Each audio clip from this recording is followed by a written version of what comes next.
Ladies and gentlemen, I'd like to make a short announcement that's not in your orders of service, because there have been some exciting developments in our Holborn Cenotaph appeal that I wanted to share with all of you, with the committee, in recognition of many of your support for the project, the hard work that you've put in, and in advance of tomorrow's press launch, which I know that some of you were asking about on the way in. There's been a lot of work going on behind the scenes, and I thank you very much for that. Can I thank too those of you who in recent months have taken the collection tins, many of which I know have been distributed to yacht clubs, just like this one. You may have seen one at work this week. You may indeed have donated. Thanks in particular to Lucy, Sarah and Gail for their efforts in this regard. Big hand for Lucy, Sarah and Gail. As a result, and as you can see from the fundraising thermometer, we have nearly reached our target, matching the Heritage Lottery Fund's generous grant. So on behalf of the committee again, thank you. More happy news. It was confirmed at this morning's MOPAC meeting that the current Holborn Police Station on the corner of Theobald's Road and Lamb's Conduit Street will be decommissioned in 2018, with functions moving across from the 2nd of January onwards to the very much larger premises of the refurbished former Royal Mail sorting office at 21 to 31 New Oxford Street, at the junction with High Holborn. Those of you like me who may have walked past in recent months and wondered what was going on behind the hoardings, now we know. MOPAC were keen to stress that the move will not affect police cover in this part of London.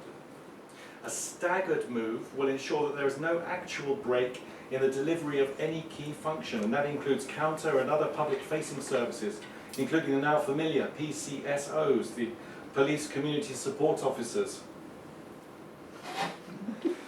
C3POs as they are affectionately known in the force, as well as liaison with Immigration Enforcement, the National DNA Database, UK Visas and Immigration and Border Force.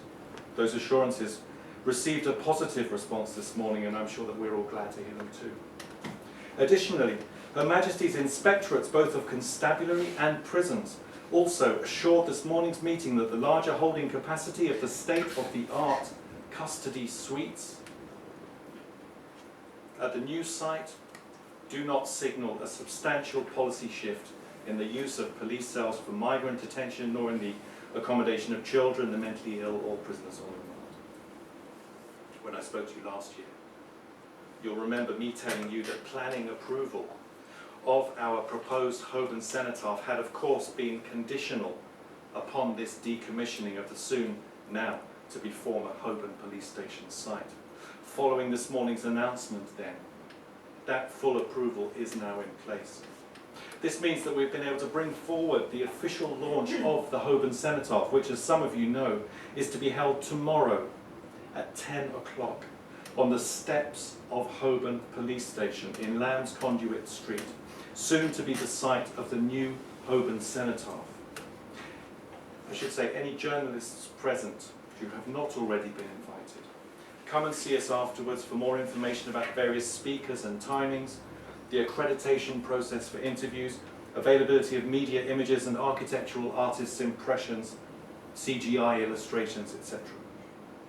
Those of you already in possession of the full text of tomorrow's announcement will know that the following information is strictly embargoed, please, until 10:30 AM tomorrow, Friday the 8th of December 2017. Committee members especially will know that we have travelled a long way together. 5 years ago we were talking of 1,425 cenotaphs that might be sited at locations associated with each of those deaths. Of course the number has continued to rise, but this historic Holborn decision allows us instead to focus our attention on a single cenotaph by converting Holborn Police Station's pre-existing 50-metre tower to create a pylon that will rise through a series of shallow, stepped setbacks to an empty tomb at its peak. Stepped, ramp and mobility lift access to and from the top of the current 3-storey podium and Lamb's Conduit Street will be retained, but all entrances will be sealed, and the whole podium and the tower to floor 6 will be faced with ashlar slabs of Portland stone. Floors 6 to 13 will be taken back to what will appear to be the bare steel frame of the building, an open section designed to reflect the glasnost-like spirit of openness that has been emerging among certain sections of particularly the Metropolitan Police and the South Yorkshire Police. And we acknowledge the support of those reformers and the risks they have taken, as well as that of others outside the police service who are working towards surely all of our shared goal of full UK compliance with the optional protocol to the United Nations Convention on the Prevention of Torture and Inhuman or Degrading Treatment. Above these open sections, the current concrete roof canopy will be retained. Following removal of window washing cradles, phone and radio masts and other appurtenances, it will support the requisite empty tomb, the whole of, again, faced in ashlar Portland stone. At its narrowest point, the Holborn cenotaph will be girdled by a combined high contrast scrolling LED sign and photovoltaic array. We're confident that we can push the power to pixel pitch to font height ratios and achieve a 2-meter font with no significant loss in daylight legibility. The names of the 1,637 to date will each process in their own slow scrolling orbit of the structure.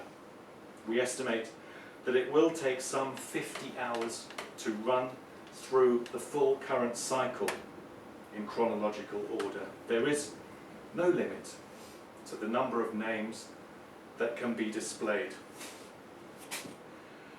Ladies and gentlemen, this is the 21st century, so families and campaign groups will also be able to log on to a password-protected section of the Holborn Cenotaph website to check the times when their loved one's name will be displayed in order to better plan their visits, to set calendar reminders, to purchase personalised photographs, or share their thoughts and memories on social media.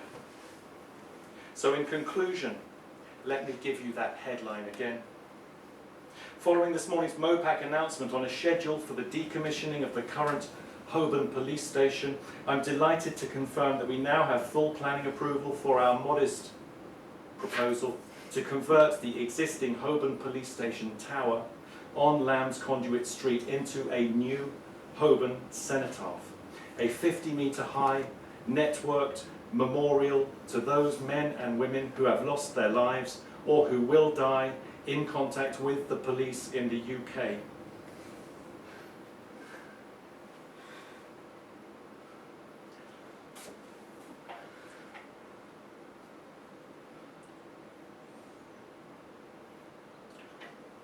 I'd like to invite you to join me now, please, to take this opportunity right here and now. At the MINIMA Yacht Club for the Writers' Centre Kingston on Thursday the 7th of December 2017 to join me in remembering just some of those men and women.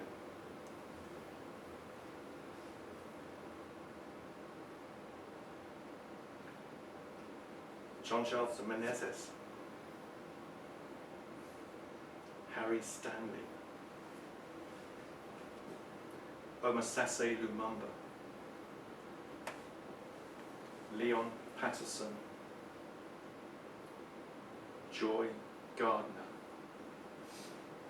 Richard O'Brien, Shiji Lapite, David Ewing, Ibrahim Assay, Alton Manning, James Ashley, Christopher Alder, Roger Sylvester, Robin Goodenough, Mikey Powell, Ian Tomlinson, Azel Rodney, David Emmanuel, Mark Duggan, Sheku Bayo, Sean Rigg, Olaseni Lewis, Edson Da Costa, Rashan Charles, and the 1,613 others who have died in police custody or following other contact with the police in the UK since 1990. No justice, no peace. Thank you.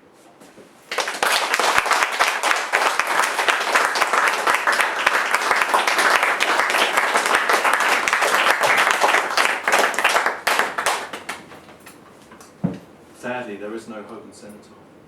It's an imaginary memorial, but the figures are real. They're published and monitored and updated every day by the charity Inquest, who campaign on behalf of victims and their families. Usually, there's the text of the Hogan Cenotaph is given away, but we're out of print at the moment, so I didn't have any to bring.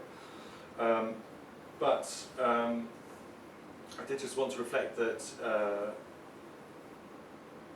I did an event with Stephen on the 24th of August this year, just 15 weeks ago. On that day, there were 1,623 names on the Hogan Cenotaph. Today, 1,637. That's roughly one person a week. And these deaths are largely unreported. So obviously the story isn't about hope. It's about the denial of hope and the persistent use of force to continue to deny that hope. The story could have been part of one of the previous events, Dying or Remembering. But the performance, the reading of the story at this here tonight and at other gigs and festivals and live literature events, I accept any invitation to perform this piece. This is maybe the 40th or so performance in the last 3 years since 2014. The performance is about hope. I'm hoping, among other things, that by using this platform and other platforms to present the Hogan Cenotaph, it will draw attention to these many needless deaths at the very least. As I said, most of which go unreported. I'm hoping that I won't have to keep checking the figures every time I perform. I performed this piece a week ago in South London. Last Thursday, there were 1,634 names on the Hogan Cenotaph. Today, a week later, 1,637. I'm hoping that the transformations that we experience in narrative fiction might also reflect transformations in consciousness. I'm hoping that one day there won't be a need to keep this tally. Above all, I'm hoping that one day there might be a successful prosecution and a conviction, because there hasn't been one yet. Thank you very much.